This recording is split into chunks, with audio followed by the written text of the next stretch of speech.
Hi everyone, कैसे हैं आप सभी। पिछले वाले लेक्चर में हमने आपसे बात कर ली थी स्टूडेंट्स कि अगर हमें दो पॉइंट दिए जाते हैं तो बीच का पॉइंट हमने P माना था कि इंटरनली अगर कोई पॉइंट डिवाइड कर रहा है M1 रेशो M2 के अंदर तो हम वो पॉइंट निकालना सीख चुके हैं। अगर वो पॉइंट बाहर की तरफ है और M1 M2 में डिवाइड हो रहा है तो एक्सटर्नली डिवाइडेशन से भी हम लोग निकाल चुके हैं स्टूडेंट्स। तो आज स्टूडेंट्स हम क्या बात करने जा रहे हैं कि जो मैंने आपको सिखाया था M1 M2 से निकालना, उसको किस तरह से निकाला जाता है वो हम सीख चुके हैं, लेकिन आज हम उस पर कुछ अच्छे क्वेश्चंस करने वाले हैं, दो तीन। देखिए स्टूडेंट्स, हमारा जो आज का क्वेश्चन है वो है कि इन व्हाट रेशो, किस रेशो के अंदर x axis divides the line joining of the point this and this. तो सबसे पहले आप ये पॉइंट बना लो, ऐसे ही बना लो, रेक्टेंगुलर एक्सिस पे बनाने की जरूरत नहीं है। -4,7 और एक्स एक्सिस है वो इसको डिवाइड करता है, और किस रेशो में करता है तो अभी हमें रेशो नहीं पता, हमें रेशो ही पूछ रहा है वो। तो स्टूडेंट सोच के देखिए कि अगर एक्स एक्सिस आपको डिवाइड कर रहा है यहाँ पर, तो ये बात मैं पहले भी बता चुका हूँ कि जब भी एक्स एक्सिस डिवाइड करेगा उस पॉइंट के जो कोऑर्डिनेट होंगे वो सिर्फ एक्स और वाई, तो उस पर जीरो होगा। ये बात बता चुका हूँ मैं आपको, क्योंकि वो एक्स एक्सिस है, एक्स एक्सिस पे सिर्फ एक्स ही रहता है, वाई क्या होता है स्टूडेंट्स, जीरो होता है वहां पर। तो समझ में आया आपके ये? ठीक है, अब आप क्या कर लो, लिख दो let the point P is, ये पॉइंट P मान लेता हूं x, 0 and the ratio is M1 ratio M2। Ratio क्या मान लिया? M1 रेशो M2 मान लिया स्टूडेंट्स। अब देखिए आप, तो क्या करते हैं, फॉर पॉइंट P, देखिए दो पॉइंट दिए हुए हैं स्टूडेंट्स, तो ये हो गया x1 y1 और ये हो गया x2, y2। तो फॉर पॉइंट P, अभी हमने कल सीखा था कि पॉइंट P निकालने के लिए x का फॉर्मूला क्या होता है students, m1 x2 plus m2 x1 upon m1 plus m2। यहाँ मैंने इंटरनल डिवाइड का फॉर्मूला लगाया है। आप बोलोगे कि सर हमें कहीं दिया ही नहीं कि इंटरनली डिवाइड कर रहा है या एक्सटर्नली कर रहा है। तो स्टूडेंट्स, जब नहीं दिया जाएगा ना आपको क्वेश्चन के अंदर कि इंटरनली डिवाइड कर रहा है या फिर एक्सटर्नली, तो हमेशा फॉर्मूला लगाइए आप इंटरनली डिवाइड का। ठीक है स्टूडेंट्स। नेक्स्ट देखिए, y का क्या होता है students, m1 y2 plus m2 y1 divided by m1 plus m2। ये करते हैं स्टूडेंट्स हम। तो चलिए हम निकाल लेते हैं, जैसे जैसे हमें फॉर्मूला पता है वैसे वैसे वैल्यू पुट कर देते हैं। अब उससे लगाने से पहले एक चीज़ बताता हूँ स्टूडेंट्स, आप पहले x का फॉर्मूला लगाओगे यहाँ पर, और x की वैल्यू हमें क्या दी हुई है, x ही दी हुई है। वैसे ही हमें y की वैल्यू क्या दी हुई है, यहाँ पर 0 दी हुई है। ये कोऑर्डिनेट निकालते हैं ना हम, ये वाला x और y कोऑर्डिनेट निकालते हैं P का, और यहाँ कोऑर्डिनेट हमें पहले से ही पता है, x की वैल्यू x ही है और y की वैल्यू 0 है। तो y की वैल्यू 0 है स्टूडेंट्स, इसलिए हम पहले y निकालेंगे। तो देखिए आप, from y is equal to m1 y2 plus m2 y1 divided by m1 plus m2। ठीक है, अब आप y की वैल्यू क्या है स्टूडेंट, 0 है। देखिए हम ये एक्स वाई मानते थे पिछले लेक्चर तक, तो y की वैल्यू 0 पुट कर दी। इजी पड़ जाएगा इसलिए पहले मैं y निकाल रहा हूँ स्टूडेंट्स, अभी समझ में आएगा आपको। m1 की जगह m1 लिख दीजिए, y2 की जगह पर आप लिख दीजिए 7, m2 की जगह तो m2 ही रहेगा और y1 की जगह पर -5 रहेगा, divided by m1 plus m2। अब ये वाला टर्म है, इसको 0 कर दीजिए आप इधर ले आके, तो ये तो हो गया 0, ये बन गया 7m1 और -5m2। अब इस वाली टर्म को आप इधर ले जाइए, तो क्या बन जाएगा स्टूडेंट्स, ये इधर चला जाएगा तो बन जाएगा 5m2 is equal to 7m1। अब इस m2 को तो इस m1 के नीचे ले आइए, तो देखिए क्या बनेगा, 5 is equal to 7m1 divided by m2। इस 7 को आप इसके नीचे ले जाइए, तो 5/7 is equal to m1 divided by m2। तो यस स्टूडेंट्स, जो m1 रेशो m2 था इसको हम लोग m1 अपॉन m2 भी लिख सकते हैं, और यही वैल्यू आ जाएगी स्टूडेंट्स 5/7, यानी कि m1 रेशो m2 क्या आ जाएगा, 5/7। ठीक है स्टूडेंट्स। तो सिर्फ y को लेने पर हमारी ये वैल्यू निकल गई, x का काम ही नहीं है हमारा यहाँ पर, x की वैल्यू ही नहीं निकालनी, जो 0 है उसको ले लो आप तो बस। तो इस तरह से हमें ये क्वेश्चन करना है स्टूडेंट्स। लिख लीजिए आप इसको, मैं पूरा दिखा देता हूं आपको व्यू। देखिए क्वेश्चन लिख लिया होगा आपने, अब आप उसको करिए, हटा दीजिए उसको। ये देखिए पूरा क्वेश्चन आपके सामने है। ठीक है, चलिए हम हमारा नेक्स्ट क्वेश्चन देखते हैं students. Yes, now we have the next question. पढ़िए ध्यान से कि students in what ratio the point this divide the line joining point this and this. एक लाइन है जो ज्वाइन कर रही है -3,5 को एंड 4,-9 को। ये बी पॉइंट मान लेता हूं और ये मैं ए पॉइंट मान लेता हूं, समझे। और बीच के अंदर कहीं पर कोई पॉइंट है स्टूडेंट्स, जैसे ये वाला है, तो ये वाला है, तो ये पॉइंट हमें ऑलरेडी दिया हुआ है जो पी पॉइंट है, और पूछ रहा है कि किस रेशो में डिवाइड कर रहा है। तो रेशो आप लेट कर लो, let the ratio is m1 ratio m2 students. तो जब भी आपको कोई पॉइंट दिया जाए और पॉइंट देने के बाद में पूछे कि भाई बताओ आप किस रेशो में होगा, तो स्टूडेंट्स आप बिना कुछ सोचे समझे उस रेशो को मान लेना लैम्डा रेशो 1। हमेशा आपको मानना है लैम्डा रेशो 1, हमेशा लैम्डा मानना है। यहां पर इसको हम लैम्डा बोलते हैं स्टूडेंट्स, LEMDA, लैम्डा, याद रख लो आप। तो जब भी कोई पॉइंट दिया जाए दो पॉइंट्स के बीच के अंदर और बोले कि किस रेशो में डिवाइड कर रहा है, तो रेशो आप लेट कर लीजिए लैम्डा रेशो 1। ठीक है स्टूडेंट्स, तो हम बोलेंगे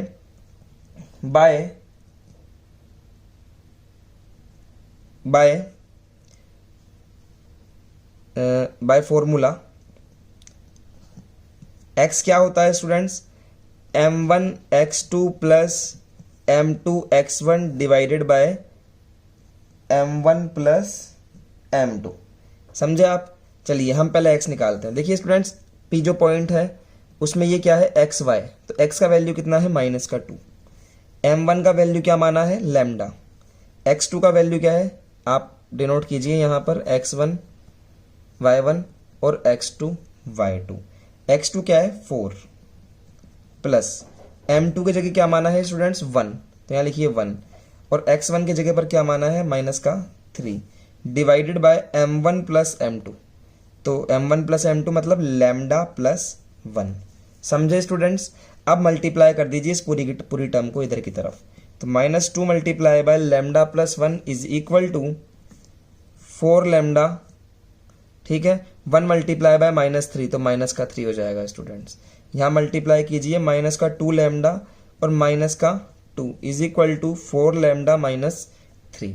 ठीक है एवरीवन, अब क्या करेंगे, इस -2 लैम्डा को तो उधर ले जाओ और इसको ले आओ इधर की तरफ, तो -2 plus 3 is equal to 4 lambda plus 2 lambda, तो यहाँ क्या हो गया स्टूडेंट्स 6 लैम्डा, और -2 प्लस 3 में से 2 जाएगा तो 1 बचेगा, तो यहाँ लैम्डा का वैल्यू कितना आ गया स्टूडेंट्स 1/6, तो लैम्डा की वैल्यू आ गई 1/6। हैंस द रेशो क्या हो गया स्टूडेंट्स, हमने क्या माना था रेशो m1 रेशो m2 को क्या माना था लैम्डा रेशो 1, यही माना था, तो लैम्डा की वैल्यू आप लिख दीजिए 1/6 रेशो 1 स्टूडेंट्स। अब इसके बाद में आप इसको ऐसे भी छोड़ सकते हो, कोई दिक्कत नहीं है, या फिर आप इस 6 को इधर मल्टीप्लाई कर दो, तो ये बन जाएगा 1/6। ठीक है एवरीवन, इस तरह से भी आप काम कर सकते हैं। तो दिस इज आवर आंसर। चलिए हम एक क्वेश्चन और देखते हैं स्टूडेंट्स, लिख लीजिए इसको आप। चलिए देखिए स्टूडेंट्स, हमारे पास में जो नेक्स्ट क्वेश्चन है उसका नाम है, पढ़िए यहां से, इफ पॉइंट P, आपको P पॉइंट दिया हुआ है, -1,2 divides the line joining the points A and B. The point A is 2,5 and the point B, which is we don't know about the point B. ठीक है, हमें पता ही नहीं है कि ये पॉइंट क्या है, और इन दोनों को ज्वाइन कर दिया हमने। एंड अब पॉइंट P, एक पॉइंट P है जो कहीं यहां बीच में है इन दोनों के, और उसका जो कोऑर्डिनेट है वो ये है स्टूडेंट्स, दिया हुआ है ऑलरेडी, और वो किस रेशो में डिवाइड कर रहा है, वो डिवाइड कर रहा है 3:4 में। बोल रहा है कि 3:4 में इंटरनली डिवाइड कर रहा है, मतलब कि m1 रेशो m2 का वैल्यू हमें दिया हुआ है 3:4, m1 का वैल्यू है 3 और m2 का वैल्यू है 4। समझे? हमें इस b के कोऑर्डिनेट्स फाइंड करना है। तो स्टूडेंट्स अगर हमने पिछले क्वेश्चन में इसको x1 y1 लिखा था तो क्या ये x2 y2 होगा क्या स्टूडेंट्स? इतना तो पता है ना आपको। तो आप यहां लिख सकते हैं let the coordinates of b are x2, y2। ठीक है, अब उसके बाद में आपको जितना काम पता है उतना लगाओ। आप लिख दो for internal division. Internal division के लिए क्या पढ़ा था? x is equal to m1 x2 plus m2 x1 divided by m1 plus m2। ये पढ़ा था ना स्टूडेंट्स हमने। चलिए जो जो वैल्यूज हमारे पास में वो वैल्यूज हम लोग यहां पर रख देते हैं। रखना स्टार्ट कीजिए। चलिए स्टूडेंट्स सबसे पहले क्या काम करना है, हमें इस x की वैल्यू रखनी है स्टूडेंट्स। देखिए x का वैल्यू, ये जो पॉइंट P आपको दिया हुआ है, क्या मानते थे हम पॉइंट P को? x, y मानते थे हमेशा ही। तो x का वैल्यू क्या दिया हुआ है? -1। देखिए ध्यान से, तो यहां लिख दीजिए -1 इज इक्वल टू m1 की वैल्यू कितनी है स्टूडेंट्स? 3 मल्टीप्लाई बाय x2 हमारे पास है ही नहीं तो एज इट इज रख दो, प्लस m2 की वैल्यू कितनी है स्टूडेंट्स? 4 मल्टीप्लाई बाय x1 का वैल्यू कितना है? 2 divided by m1 plus m2 मतलब 3 प्लस 4। समझे स्टूडेंट्स? 3 प्लस 4 हो जाएगा 7 और 7 को मैं क्रॉस मल्टीप्लाई कर दूंगा -1 के साथ में, तो ये हो जाएगा -7 is equal to 3x2 plus 8। समझे स्टूडेंट्स? अब इस 8 को आप उठा के इधर ले आइए, तो -7 -8 इज इक्वल टू आएगा 3x2। समझे स्टूडेंट्स आप? अब इसके बाद क्या काम करूंगा? -7 और -8 कितना होता है स्टूडेंट्स? ये होता है -15 इज इक्वल टू 3x2। और x2 की वैल्यू निकालने के लिए इस 3 को कर दूंगा नीचे की तरफ डिवाइड, तो x2 आ जाएगा स्टूडेंट 3 1 जा 3 एंड 3 5 जा 15। तो माइनस तो पहले से था ही, 5 लगा दो यहां पर, तो x2 का वैल्यू क्या आ गया स्टूडेंट्स? मेरे पास में -5 आ गया स्टूडेंट्स। सिमिलरली इसी तरह से आप तो नीचे की तरफ करना, मैं साइड में कर रहा हूं।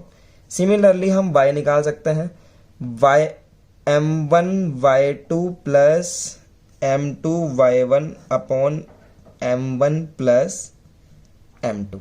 ठीक है स्टूडेंट्स, चलिए स्टार्ट करते हैं रखना। देखिए y की वैल्यू क्या है हमारे पास में? 2 है। यहां पर y की वैल्यू 2 है, तो 2 रख दीजिए।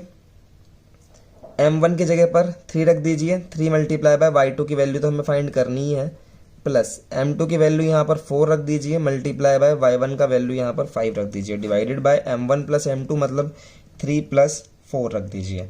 ठीक है स्टूडेंट्स, यहां हो जाएगा 7 और 7 2 से मल्टीप्लाई हो जाएगा, तो 7 मल्टीप्लाई बाय 2 तो 3y2 प्लस 4 5 जा 20, 7 2 जा 14 is equal to 3y2 plus 20। अब क्या करेंगे स्टूडेंट्स? इस 20 को उठाकर इधर से इधर ले आओ, तो 14 minus 20 is equal to 3y2। 14 में से 20 जाएगा तो माइनस का 6 इज इक्वल टू 3y2, और y2 यहीं रोक लो इसको, और 3 चला जाएगा डिवाइड में, तो -6 डिवाइडेड बाय 3, तो क्या आ जाएगा? -2 आ जाएगा स्टूडेंट्स। तो y2 की वैल्यू कितनी आ जाएगी? -2। तो मैं क्या बोलूंगा? हेंस, यहां लिख रहा हूं मैं हेंस पॉइंट बी हमने फाइंड कर लिया। x क्या माना था पॉइंट बी को? x2 y2 माना था स्टूडेंट्स। तो x2 y2 की वैल्यू क्या आ गई?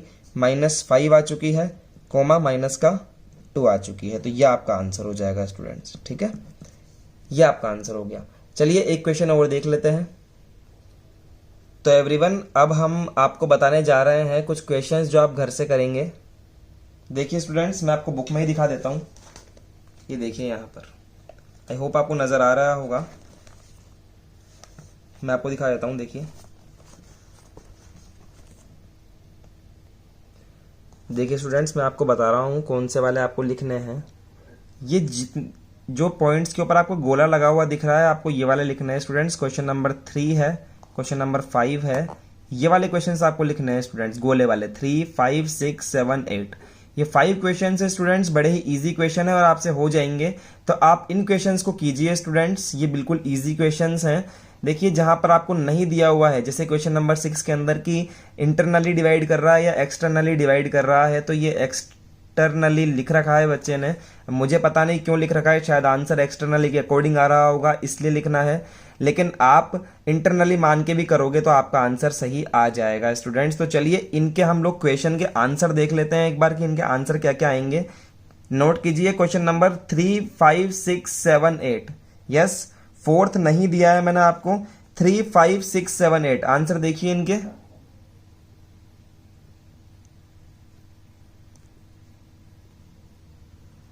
यस स्टूडेंट्स, 3, 5 और 6, 7 और 8। यस स्टूडेंट्स, देखिए 6 क्वेश्चन में एक्सटर्नल डिवीजन बोल रखा है, तो उसमें उसको मेंशन करना चाहिए, मतलब बुक बनाने वाले को, कि यहां पर बच्चे को एक्सटर्नली बोलूं मैं, लेकिन उसने नहीं बोला है। तो आप यहां लिख लीजिएगा, इसमें करेक्शन है एक्चुअली, तो करेक्शन लिख लीजिए कि एक्सटर्नली डिवाइड करवा रहा है और आंसर जो आ रहा है वो एक्सटर्नली के अकॉर्डिंग आ रहा है। क्वेश्चन तो आपने लिख लिए थे, आप लिख सकते हैं यहां से आंसर 3, 5, 6, 7 और 8। ये आपके आंसर से स्टूडेंट्स।